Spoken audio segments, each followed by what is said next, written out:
Precise attack நடத்தணும் அப்படின்னு சொல்லி பாகிஸ்தான் சொல்கிறாங்க. இன்னைக்கு ஆப்கானிஸ்தானுடைய தலைநகரம் காபூலுக்குள்ள பாகிஸ்தான் நடத்தின தாக்குதல் கிட்டத்தட்ட 400லேருந்து 600 பேரை கொன்று குவித்திருக்கும் அப்படின்னு சொல்லி ஆப்கானிஸ்தான் சொல்லியிருக்காங்க. ஆப்கானிஸ்தானுடைய கிரிக்கெட் வீரர் ஒருவர் இந்த தாக்குதல் எப்படி தெரியுமா சொல்லியிருக்காரு? என்னடா இஸ்ரேல் காசாவுக்கு எதிராக அட்டாக் நடத்திடுச்சுன்னு பேசிகிட்டு இருக்கீங்க. பாகிஸ்தான் ஆப்கானிஸ்தானுக்கு எதிராக நடத்தக்கூடிய தாக்குதலும் இஸ்ரேல் காசாவுக்கு எதிராக நடத்தக்கூடிய தாக்குதலும் இரண்டும் ஒன்று தான். இதுக்கு மேலே பாகிஸ்தானை பொறுத்து போகிறது அப்படிங்கிறது மனித குலத்திற்கு எதிரானது அப்படின்னு சொல்லி ஆப்கானிஸ்தானுடைய கிரிக்கெட் வீரர் சொல்கிறார். ஆப்கானிஸ்தானுடைய மிக முக்கியமான ஒரு மத குரு என்ன தெரியுமா சொல்கிறாரு? ஜிஹாத் அறிவிச்சிருக்காங்க. பாகிஸ்தானுக்கு எதிராக, பாகிஸ்தானில் இருக்கக்கூடிய இராணுவ வீரர்களுக்கு எதிராக ஆப்கானிஸ்தானில் இருக்கக்கூடிய ஒவ்வொரு மனிதனும் ஜிஹாதுகளாக மாற வேண்டும் அப்படின்னு சொல்லி ஒட்டுமொத்தமாக பாகிஸ்தானுக்கு எதிராக திரும்பியிருக்காங்க. என்ன நடந்திருக்கு, ஏன் நடந்திருக்கு, அடுத்ததாக என்ன நடக்க போகுது அப்படிங்கிறத இந்த ஒரு பதிவில் பார்க்க போகிறோம். எல்லாத்தையும் பார்த்துடலாமா?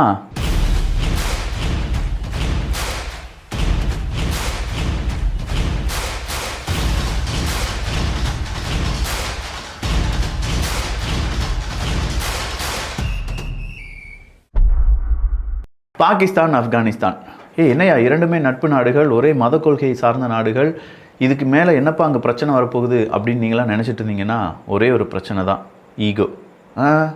ரொம்ப பெரிய ஈகோ.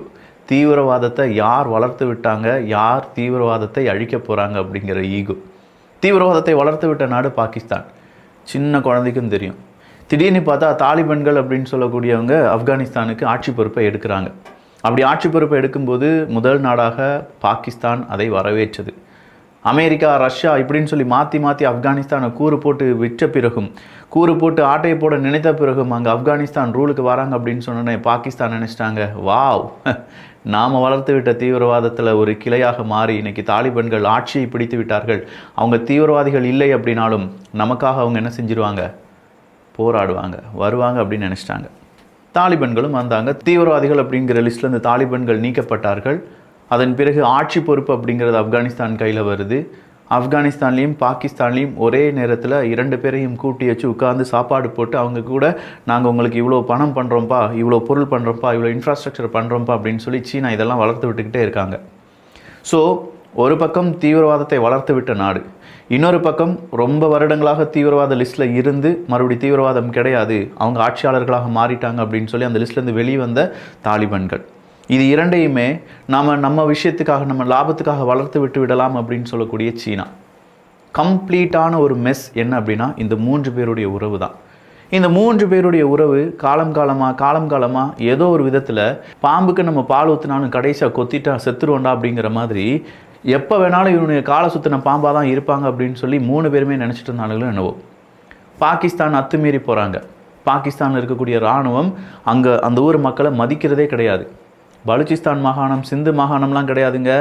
பாகிஸ்தானில் பல இடங்களிலும் அவங்களுடைய இராணுவம் அவங்களுடைய மக்களை கொல்வதற்கு துணிந்து நிற்கிறார்கள். பாகிஸ்தானுடைய இராணுவம் அவங்களுடைய மேஜர் ஜெனரல்ஸ், முக்கியமான இராணுவ அதிகாரிகள் மட்டும்தான் பாகிஸ்தானில் பணக்காரராக இருப்பானுங்க. எங்கே வேணாலும் பாருங்கள். அதே மாதிரி ஒஸ்டான இராணுவம் உலகத்திலே வேறு எங்கேயும் இல்லைன்னு சொல்கிறாங்க. அதுக்கு சிறந்த உதாரணம் அசீர் முனீர் மாதிரியான நபர்கள். எவன் இந்த அசீம் முனீர் அப்படின்னு கேட்டிங்கன்னா, இன்றைக்கி அசீம் முனீர் அங்கே என்ன சொல்கிறானோ அதுதான் நடக்கும். ஷெபாஸ் ஷெரீஃப் சொல்கிறதெல்லாம் நடக்காது. ஷெபாஸ் ஷெரீஃப் அவர்களை விட உயர்வான ஒரு பொசிஷனில் இருக்கார் அசீம் முனீர் அவர்கள். ஏதாவது ஒரு நாட்டில் இப்படி நடக்குமா? அப்போது அசீம் முனீர் மாதிரியான நபர்களும் அதை சுற்றி இருக்கக்கூடிய இந்த இராணுவ ஜெனரல்ஸ், இராணுவ அதிகாரிகள் கையில் பாகிஸ்தான் அப்படிங்கிற ஒரு நாடு சிக்குது. நாம் நினைக்கிறோம் அங்கே மக்களாட்சி, அதெல்லாம் கிடையாது, அங்கே இராணுவ ஆட்சி தான். அதனால தான் இன்று வரையிலும் இம்ரான்கான் அவர்கள் உண்மையாக பாகிஸ்தான் நயா பாகிஸ்தானாக உருவாக்கப் போகிறேன் அப்படின்னு சொன்ன மனுஷனை வெளியில் விடாமல் இதே இராணுவம் தடுத்து நிறுத்தி அதுக்கு தகுந்த மாதிரியான பல எவிடன்ஸுகளை உருவாக்கி இன்றைக்கும் உள்ளக்க பிரிசனராக வச்சுருக்காங்க. ஒட்டுமொத்தமான குடும்பத்தையும் தூக்கி உள்ள போட்டிருக்காங்க. இம்ரான்கான் அவர்களுக்கு சரியான ட்ரீட்மெண்ட் கிடையாது, சரியான சாப்பாடு கிடையாது, சரியான இடத்தில் அவர் வைக்கப்படவில்லை அப்படிங்கிற ஒரு குற்றச்சாட்டு இந்தியாவில் இருக்கக்கூடிய மிக முக்கியமான கிரிக்கெட் ஜாம்பவான்கள் வரை சொன்னார்கள். இது எல்லாம் நடந்து முடிந்து கடைசியாக பாகிஸ்தான் தீவிரவாதத்தை வச்சு இந்தியாவை அழித்து விடலாம் அப்படிலாம் சொல்லிட்டு இருக்கும்போது தான் தெஹ்ரிக் தாலிபன்கள் வராங்க. தெஹ்ரிக் தாலிபன்கள் என்ன சொல்கிறாங்க? பாகிஸ்தான் உன்னுடைய இராணுவம் அங்கே இருக்கக்கூடிய மக்களுக்கு நல்லது செய்யலை, எங்கள் ஊர் மக்களுக்கு ரொம்ப கொடுமையை பண்ணுறாங்க, அவங்கள கட்டுப்படுத்துங்க அப்படின்னு சொல்கிறாங்க. அது யாரா நீ கேட்கலாம், கோமாளி அப்படின்னு சொல்லி பாகிஸ்தான் வருது. டேய் நான் கோமாளி இல்லைடா, நானும் ஒன்றை மாதிரி தான்டா, நம்ம 2 பேரும் அண்ணன் தம்பியாக வளர்ந்தோண்டா, நம்ம ஒரே உறவுடா அப்படின்னு சொல்லி பார்த்தாங்க தெஹ்ரீக் தாலிபான்கள். அதெல்லாம் கிடையாது. நீ என் நாட்டுக்கு எதிராக பேசுகிற, அதாவது மிலிட்ரிக்கு எதிராக பேசுகிற அப்படின்னு சொன்னனால பாகிஸ்தானுடைய மிலிட்ரி என்ன சொல்கிறாங்க, தெஹ்ரீக் தாலிபான்களை தீவிரவாதிகளாக அறிவியுங்கள் அப்படின்னு சொல்கிறாங்க. ஷெபாஸ் ஷெரீஃபுக்கு வேறு வாய்ப்பே கிடையாது. அங்கே ஆட்சி செய்த எந்த பிரைம் மினிஸ்டருக்கும் வாய்ப்பு கிடையாது. பாகிஸ்தான் மிலிட்ரி ஒரு விஷயத்த சொல்லிட்டாங்கன்னா முடிஞ்சிச்சு, அதோடி கதம் தான். ஸோ அங்கே இருக்கக்கூடிய தெஹ்ரீக் தாலிபான்களை தீவிரவாதிகளாக அறிவிக்கிறார்கள். நான் எப்போ தீவிரவாதியாக மாறுவேன், உன் நண்பனாக தானே இருந்தேன் அப்படின்னு சொன்னால் முடியலை, தீவிரவாதி உன்னை அடிப்பேன் அப்படிங்கிறான். தெஹ்ரீக் தாலிபான்கள் சொல்கிறான், உன் கொடுமையெல்லாம் பார்த்த பிறகு தான் நானும் உன்னை அடிக்கலான்னு வச்சுருக்கேன், ஒன்று அடிக்க மாட்டேன், சாதாரண மக்களை அடிக்க மாட்டேன், என் மக்களுக்கு கொடுமை செய்யக்கூடிய அங்கே இருக்கக்கூடிய இராணுவ வீரர்களை அடிப்பேன் அப்படின்னு சொல்லி தெஹ்ரீக் தாலிபான்கள் அங்கே இருக்கக்கூடிய இராணுவ வீரர்களை தேடி அடிக்கிறான். இராணுவ வீரர்களுடைய முக்கியமான நபர்கள், அவங்களுடைய அதிகாரிகள், அவங்களுக்கான மிக முக்கியமான கமாண்ட் சென்டர்ஸ், இது மட்டும்தான் அவுட் போஸ்ட், இதெல்லாம் தெஹ்ரீக் தாலிபான்களுடைய டார்கெட்டாக மாறுது. பாகிஸ்தானுக்கு சிம்ம சொப்பனம் மாறி நிற்கிறாங்க தெஹ்ரீக் தாலிபான்கள். உடனடியாக பாகிஸ்தான் ஆப்கானிஸ்தானை வளைச்சி போடுறதுக்கு, ஆப்கானிஸ்தானை எச்சரிப்பதற்கு, ஆப்கானிஸ்தான் மக்கள் இங்கே பாகிஸ்தானுக்குள்ளே யாராவது இருந்தீங்கன்னா வெளியேறுங்கள் அப்படின்னு சொல்லி 50 வருஷமா 100 வருஷமா 200 வருஷம் ஆப்கானிஸ்தான்லேருந்து வந்தவங்க இங்கே வாழ்ந்துட்டு இருந்தாங்கன்னா அப்படியே வேரோடி பிட்டிங் எறியப்படுகிறார்கள். நீ பாகிஸ்தானில் இருக்கக்கூடாது, ஆப்கானிஸ்தானுக்கு போ அப்படிங்கிறாங்க. 3 தலைமுறையாக நான் இங்கே தான் இருக்கேன், 100 வருஷமாக இங்கே தான் இருக்கேன், இதுக்கு மேலே நான் ஆப்கானிஸ்தானுக்கு போனால் அங்கே எதுவுமே இல்லை, என் உறவுகள் எல்லாம் இங்கே தான் இருக்காங்க, எங்களை மனுஷனாக மதிங்க அப்படிங்கிறாங்க. அதெல்லாம் கிடையாது, ஆப்கானிஸ்தானுக்கு போ அப்படின்னு சொல்லி இங்கே இருக்கக்கூடிய மக்களை ஆப்கானிஸ்தியர்களுக்கு ஆப்கானிஸ்தானுக்கு போக சொல்கிறாங்க. மிலிட்ரி சொல்லுது, சாதாரணமாக அரசியல் சொல்லலை, இதை மிலிட்ரி சொல்கிறாங்க. ஆப்கானிஸ்தியர்கள் கொஞ்சம் கொஞ்சமாக அவங்களுடைய உயிரையும் உடமையும் பாதி இங்கே விட்டுட்டு பாதி உயிருடன் ஆப்கானிஸ்தானுக்கு போகிறாங்க. தெஹ்ரீக் தாலிபான்களுக்கு சுத்தமாக பிடிக்கலை.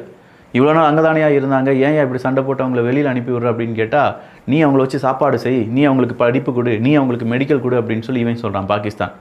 ஓ நாட்டையே உன்னால் சமாளிக்க முடியல, இதில் எப்படா நீ ஏன் நாட்டு மக்களை இப்படிலாம் சொல்லலாம், பிச்சைக்காரனோட கேவலமாக நடத்துறீ அப்படின்னு சொல்லி தெஹ்ரீக் தாலிபான்கள் மறுபடியும் ஷூட்டப் பண்ணுறானுங்க. இப்படி மாற்றி அடிக்கும்போது பார்டரில் எங்களால் நிம்மதியாகவே இருக்க முடியல, தாலிபான்கள் இதை நீ கேட்குறியா இல்லையா, ஆப்கானிஸ்தான் இதை கேட்குறியா இல்லையா அப்படிங்கிற ஒரு பெரிய பஞ்சாயத்து எழுக்கிறாங்க. அந்த பஞ்சாயத்தில் அங்கே இருக்கக்கூடிய, அதாவது பார்டர் ஏரியாவில் இருக்கக்கூடிய கிராமங்கள் தாக்கப்படுகின்றன. தாலிபான்கள் சொல்கிறாங்க, தெஹ்ரீக் தாலிபான்களுக்கு நாங்கள் அடைக்கலம் கொடுக்கவில்லை, தேவையில்லாமல் நீ எங்கள் நாட்டுக்குள்ளே அடிக்கிற, எங்கள் நாட்டு மக்களை விரட்டி விடுற, இது நம்முடைய உறவை பாதிக்கும் அப்படின்னு சொல்லி ஒரு எச்சரிக்கை கொடுக்குறாங்க. பாகிஸ்தான் சொல்கிறாங்க, அதெல்லாம் நீ காதில் பூ வச்சுட்டு வேணா சொல்லு, தீவிரவாதத்தை வளர்த்து விடுவது நீ தான் அப்படின்னு சொல்லி ஆப்கானிஸ்தான் மேலே பழிய தூக்கி போடுறாங்க. கர்மான்னு ஒன்று இருக்குது, கர்மா. அது எப்படின்னா, நம்ம என்ன செய்கிறோமோ நம்மை பாதிக்கும், இல்லாட்டி நம்மை சார்ந்தவர்களை பாதிக்கும் அப்படின்னு சொல்லுவாங்கல்ல. அந்த கர்மா பாகிஸ்தானையும் அங்கே இருக்கக்கூடிய ஆப்கானிஸ்தானில் இருக்கக்கூடிய தாலிபான்களையும் சும்மா சுற்றி அடிக்குது. அப்படி சுற்றி அடிக்கும்போது பாகிஸ்தான் சொல்கிறாங்க, போர். அது எப்படி நீ இராணுவ வீரர்களை கொள்ளுவ, உன் மீது நான் போர், தெஹ்ரீக் தாலிபான்கள் எங்கெங்கே இருக்காங்களோ அங்கெல்லாம் நாங்கள் தாக்குதலை நடத்துவோம் அப்படின்னு சொல்கிறான்.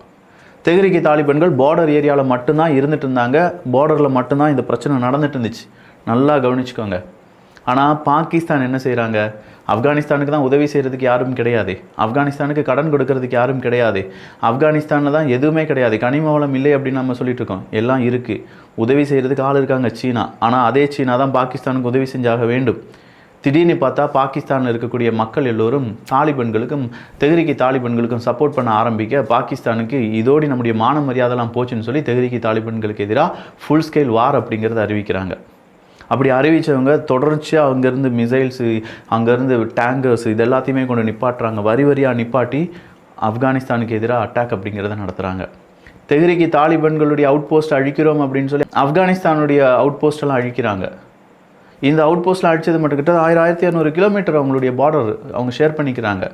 எல்லா இடத்துலையுமே கான்ஃப்ளிக்ட் உருவாகுது. சட்டன்னு இந்த கான்ஃப்ளிக்ட் மாறுது, 2 நாளாக மாறுது, 4 8 8 16 16 32 32 64 அப்படின்னு சொல்லி இந்த பிரச்சனை நம்ம நினைக்கிறத விட பயங்கரமாக எக்ஸ்பேண்ட் ஆகுது.